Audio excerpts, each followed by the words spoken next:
जी हाँ बच्चों, machine learning कम data पे वर्क करता है। मतलब डेटा की स्ट्रेंथ कम हो तो मशीन लर्निंग काम करता है। इसमें होता क्या है मशीन लर्निंग में कि एक ऑब्जेक्ट होता है, उसके बारे में सारी इन्फॉर्मेशन हमारी मशीन लर्निंग मशीन को पता रहती है, तो वर्क करता है। वो जान जाता है कि ये इन्फॉर्मेशन है मेरे पास, ये डेटा है, ये वर्क करना है, हमें ये इन्फॉर्मेशन देनी है इसके बारे में। जबकि डीप लर्निंग में क्या होता है कि डीप लर्निंग में हम लार्ज स्केल ऑफ डेटा पे काम करते हैं। जब तक हमारी प्रॉब्लम छोटी होती है तो हम छोटे स्केल पे काम कर लेते हैं। जैसे हमारे पास अगर 40 बच्चा भी है तो एक टीचर संभाल लेगा, लेकिन अगर हमारे पास बहुत सारे बच्चे हों, 1000 2000 बच्चे हों, तो क्या एक टीचर संभाल पाएगा? एक रूम में आ जाएंगे? नहीं आ जाएंगे ना। तो हमें ठीक है बच्चों, तो ऐसे में हमें ज़्यादा टीचर्स की ज़रूरत पड़ेगी। तो इसके लिए या तो हमारे पास ऐसा हो कि हम उन्हीं स्टूडेंट्स में से कुछ को उठा लें और उनको को करने के लिए कह दें कि सब शांत रहें, है ना। तो इसी तरीके से जो डीप लर्निंग है वो लार्ज स्केल ऑफ डेटा पे काम करती है, लार्ज स्केल ऑफ डेटा पे काम करती है। हमें हमेशा ये याद रखना है। और वो क्या करती है कि उसे ऑब्जेक्ट के बारे में ऑब्जेक्ट के बारे में बताने की ज़रूरत नहीं होती।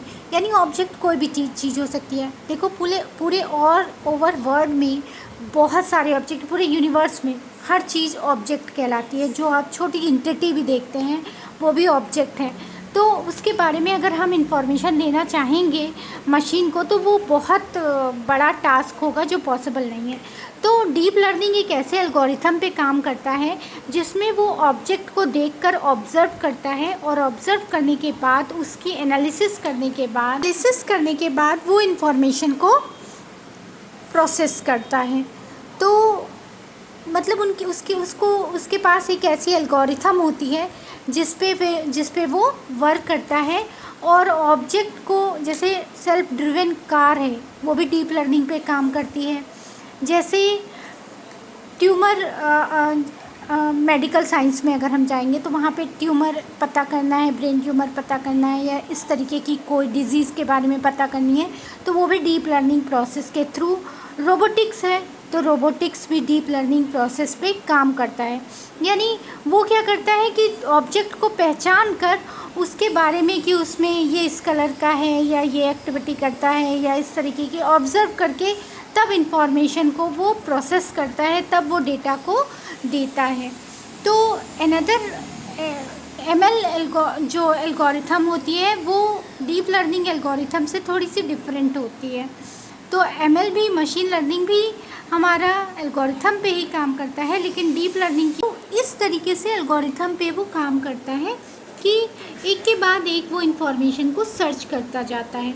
जो डीप लर्निंग है वो डीप लर्निंग नेटवर्क आर्किटेक्चर पे काम करता है, मल्टी लेयर पार्टिसिपेट्रॉन्स MLPs पे वर्क करता है, कन्वेंशनल न्यूरल नेटवर्क CNN पे वर्क करता है और RNN रिकरेंट न्यूरल नेटवर्क पे काम करता है, ट्रांसफॉर्मर्स पे।